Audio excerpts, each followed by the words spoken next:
नमस्कार साथियों, मैं रामललित स्वागत करता हूं आपका आपके अपने YouTube चैनल EWS पर।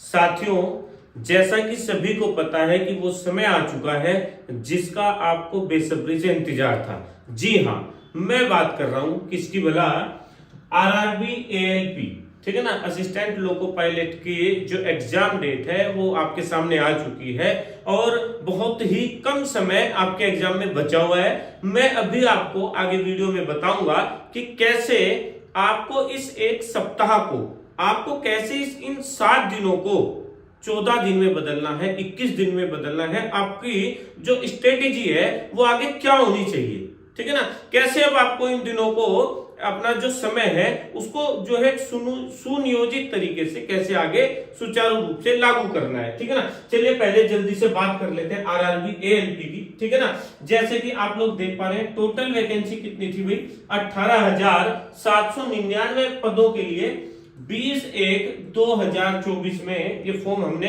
भरे थे, ठीक है ना। एग्जाम डेट आ चुकी है साथियों 25 से 29 नवंबर 2024। एक सप्ताह का समय है, केवल एक सप्ताह से भी कम समय बचा है। तो अभी आगे के 7 दिनों में हमें क्या क्या करना है, क्या क्या हमारी योजना होनी चाहिए, उसके बारे में भी बात करेंगे। पहले बात कर लेते हैं एग्जाम सिटी की। एग्जाम सिटी कब पता चलेगी हमें, 10 डेज बिफोर एग्जाम, यानी कि जिस बच्चे का एग्जाम, समझिएगा बात को ध्यान से, जिस बच्चे का एग्जाम 28 तारीख को है, इससे ठीक 10 दिन पहले यानी कि 18 नवंबर को उसको पता चल जाएगा कि उसका एग्जाम किस शहर में होने वाला है, ठीक है ना, ठीक 10 दिन पहले। उसके बाद बात करेंगे एडमिट कार्ड की। एडमिट कार्ड कब जारी होंगे भाई, 4 डेज बिफोर एग्जाम, यानी कि एग्जाम से 4 दिन पहले।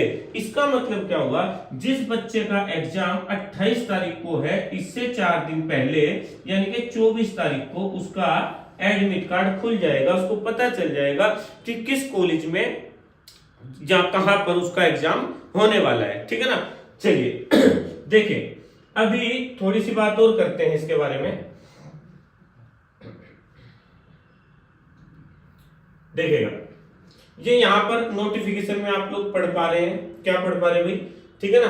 25/11/2024 वाले उम्मीदवारों के लिए 15/11/2024 को लाइव होगी, ठीक है ना। जो सिटी है आपकी कब पता चलेगी, जिनका एग्जाम 25 तारीख को है, अभी मैंने क्या बताया आपको, 10 दिन पहले पता चलेगी। ये आप देख पा रहे हैं 25 तारीख को जिनका एग्जाम है उनको 15 तारीख को अपनी सिटी पता चलेगी, ठीक है ना। ऐसे ही जिनका एग्जाम 26 को है उनको 16 को पता चलेगी, जिनका एग्जाम 27 को 17 को, 28 वालों को 18 को, 29 वालों को 19 को जो है पता चल जाएगी। और एडमिट कार्ड कब जारी होंगे, एग्जाम जिस दिन एग्जाम होगा उससे 4 दिन पहले, ठीक है ना। चलिए और क्या बात करनी है, ठीक है ना, और आपको क्या पता होना चाहिए इसके बारे में, ठीक है जी, यहां ध्यान से समझेंगे। आरआरबी ALP जो है हमारा, ये सिलेबस सभी को पता है साथियों, है ना। फिर भी मैं छोटा सा मोटा सा आपको इसके बारे में 2-4 बातें बताना चाहता हूं। फिर मैं बात करूंगा कि आपको ये जो समय बचा है, ये जो समय भी हमारे पास बचा है, इसको कैसे यूटिलाइज करना है हमें, ठीक है ना। चलिए, यहां पर सभी बच्चों को पता है, ठीक है जी। CBT1 हमारा 25 से 29 नवंबर को होने जा रहा है। आपको करना क्या है, आपको पता है कि 60 मिनट का पेपर है भाई, कितने मिनट का है, 60 मिनट का पेपर है, 75 क्वेश्चन होंगे, प्रत्येक क्वेश्चन 1 नंबर का है, ठीक है ना। कुछ बच्चों को एग्जाम देने जाने से पहले कुछ जरूरी बातें बहुत अच्छे से पता होनी चाहिए। वो क्या बातें पता होनी चाहिए, कुछ बच्चों को पता नहीं होती, कुछ बातें वो सारे ही करके आ जाते हैं, सवाल जो आते हैं वो भी करके आगे, जो नहीं आ रहे वो भी करके आगे। भाई ऐसा नहीं करना। क्यों नहीं करना ऐसा, क्योंकि 1/3 है ना, यानी कि 1/3 की नेगेटिव मार्किंग है भाई। तो जितने आपको बहुत अच्छे से आते हैं आपको उतने ही प्रश्नों का जो है जवाब देना है, ठीक है ना। चलिए, उसके बाद क्या बातें ध्यान रखनी है आपको इसमें, देखिएगा, लगभग 15 गुना बच्चे लिए जाते हैं CBT2 के लिए। ये बात भी इन्होंने आगे जो है बताई हुई है अपने इसी में। देखिए यहां पर आप देख सकते हैं 15 गुना 15 टाइम्स, यानी कि 15 गुना बच्चे लिए जाते हैं।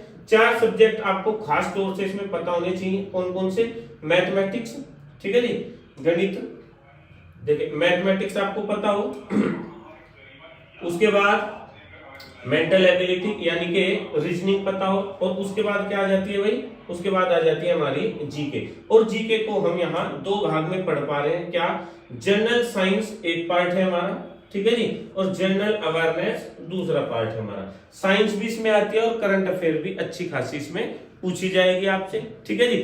तो चलिए मैं बात करना चाहता हूं अब उन छोटी छोटी बातों के बारे में जिनकी वजह से कई बच्चे बहुत बेहतरीन तैयारी होने के बावजूद भी थोड़ा पीछे रह जाते हैं, ठीक है ना। ये सारा सिलेबस आपको पता है, बच्चों ने बहुत मेहनत से, बहुत उम्मीद के साथ, पूरी तत्परता के साथ तैयारी की हुई है। मुझे अभी सिलेबस डिस्कस बिल्कुल नहीं करना, ठीक है ना, मुझे और बातें आपसे नहीं बतानी, ठीक है ना। मैं छोटी छोटी बातें समझेंगे। क्या है?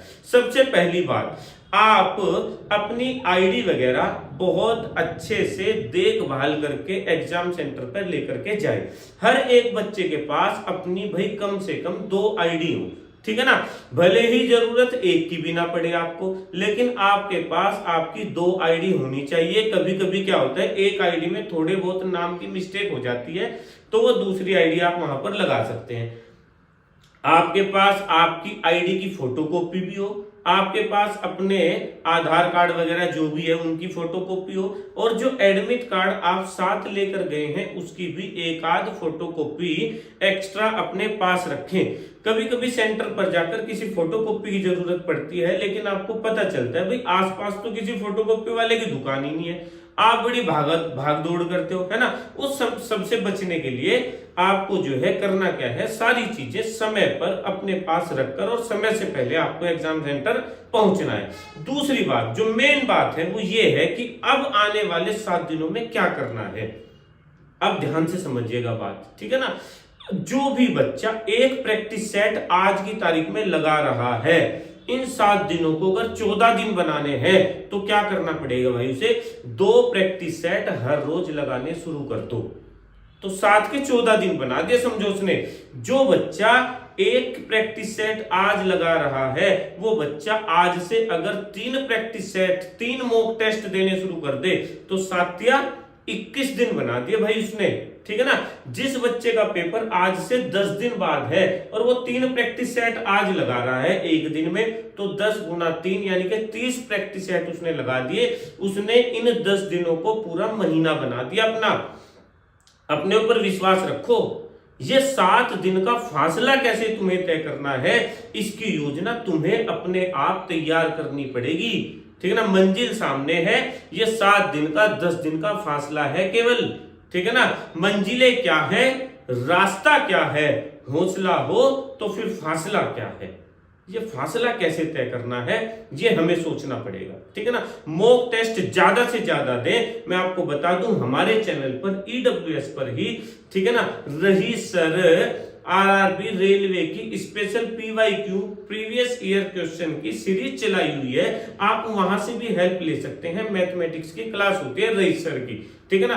रेलवे में जो प्रीवियस ईयर क्वेश्चन में पूछे गए गणित के सवाल हैं और बहुत बेहतरीन ढंग से भाई क्लास चली हुई है, आप वहां से भी हेल्प ले सकते हैं, ठीक है ना। तो ये जो 7 दिन है, आप इनको बहुत बढ़िया तरीके से, बहुत मन के साथ अपना जो है तैयारी को और ज्यादा बढ़ाएं और प्रैक्टिस सेट हर रोज लगातार करें, ठीक है ना। जो जो चीजें आपको रिवाइज करनी है रिवाइज करें, ठीक है ना। और बाकी जो है मैं यही कहूंगा आपसे, ठीक है, कि जो आपका समय बचा हुआ है इसको बहुत अच्छी तरीके से आप यूटिलाइज करिए। चलिए, ऑल द बेस्ट, धन्यवाद, थैंक यू, जय हिंद, जय भारत।